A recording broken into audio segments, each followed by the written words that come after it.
world is an ugly and desolate place. At least, if that's what you focus on.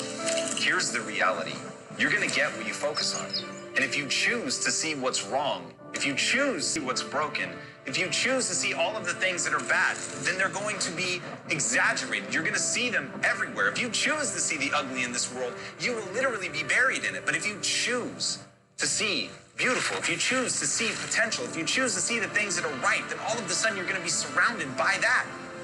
And this is one of those things that no matter how much I say it, people don't really understand the power of focus. If you put your time and energy into what you decide to see, the world will change. There's literally a region of your brain that determines whether what you're looking at is good or bad, positive or negative. But you can take control of that. Nothing has to happen by accident. You can literally shape the world before your eyes. Think about this. The brain is encased in total darkness.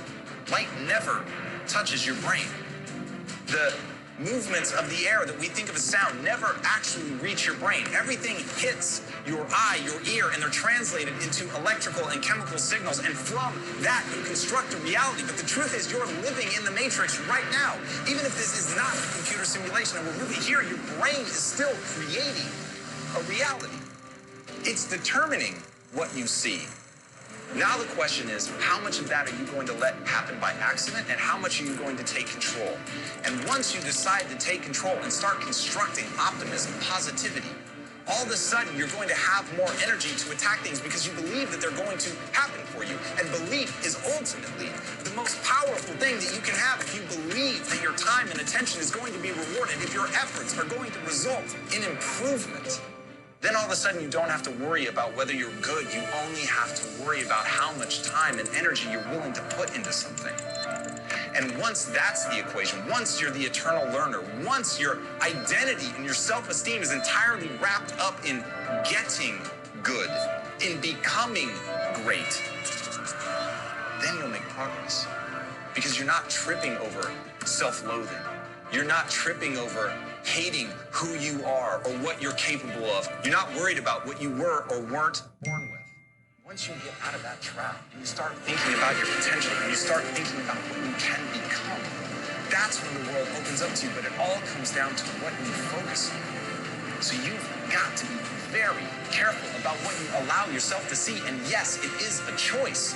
And the question you have to ask right now is, what choice are you making? What things are you deciding to see? What is your world created of? Once you take control of that process, then potential becomes limitless. But first, you have to know that it all begins with focus.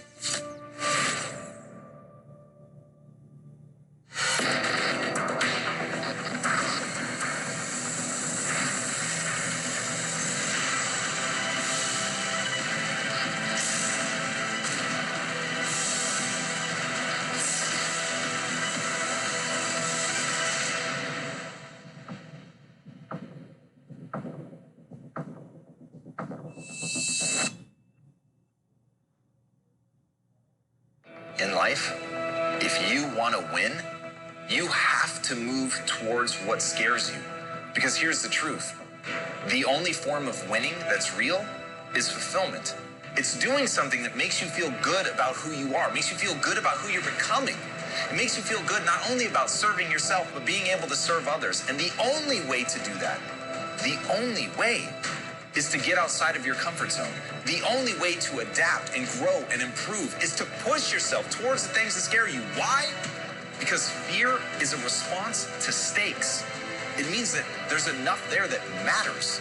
And once you identify what matters, then you know what to move towards. But whenever you're moving in the opposite direction of the things that scare you, you're moving away from the very things that matter.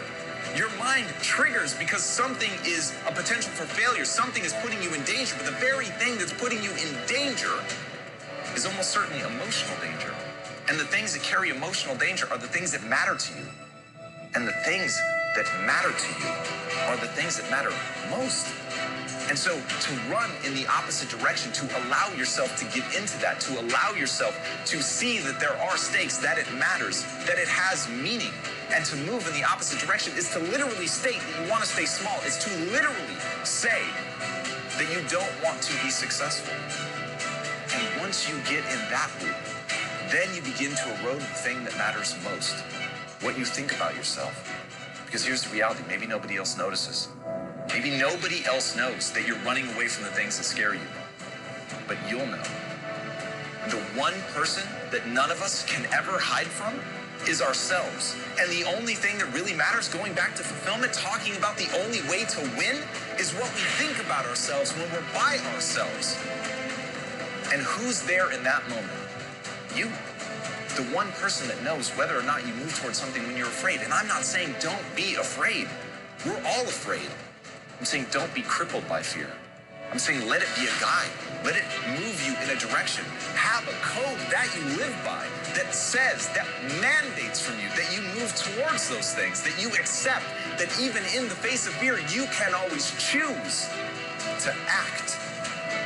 You can't necessarily choose to not be afraid, but you can choose how you respond to the fear. Once you separate those two things, then you gain control. And being in control of your life is the ultimate way to move forward. But if you see yourself as a victim to your mental states, if you allow your emotions to control what you do and don't do, well, then you're at the mercy of the whims of neurochemistry.